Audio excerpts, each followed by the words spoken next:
d'accéder à l'autonomisation économique des femmes, et ceci à travers 3 axes d'intervention. La capacitation des femmes, les renforcements de capacité, et nous avons ciblé pour le moment les activités qui sont en cours, c'est-à-dire ici à Ziguinchor, les femmes sont dans le maraîchage et dans l'aviculture. Nous avons voulu les capaciter, leur donner les outils nécessaires pour qu'elles puissent entreprendre et arriver à cette autonomisation tant souhaitée. À Bignona également, elles sont dans le même domaine. Elles ont été formées en aviculture. Donc, ces 2 formations seront complémentaires. Et comme ça, nous allons peut-être approcher des partenaires à la dimension de la DPME, et ceci pour qu'on puisse être fortifié par rapport au financement des formations, et d'autres organes et institutions seront ciblés également. Le deuxième axe concerne le renforcement de capacité par le financement de ces projets qu'elles ont entrepris.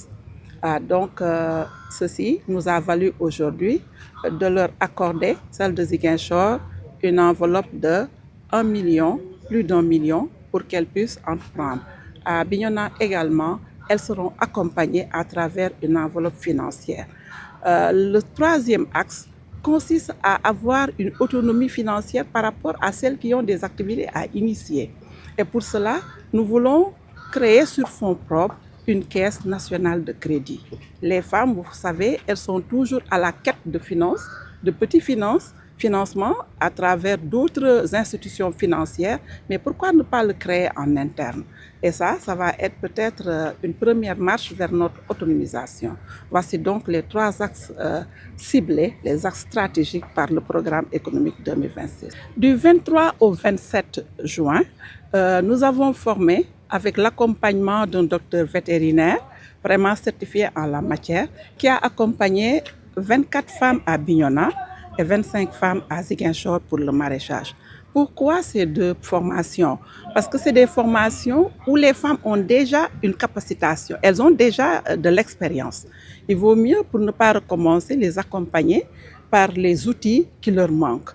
Par exemple, à Bignona, la conduite de bandes de poussins, et par rapport aussi aux vaccins qu'elles doivent prendre, comment entretenir les lieux, c'était peut-être des outils complémentaires qu'il fallait chercher. Également, ici à Ziguinchor, la technique de maraîchage. Vous savez, tout ce qui relève de la santé des familles reste notre préoccupation. Donc, nous avons ciblé le maraîchage à travers des techniques éco-agrologiques. Et ceci pour qu'on puisse vraiment arriver à se départir de ces engrais chimiques qui constituent en tout cas un frein à notre santé.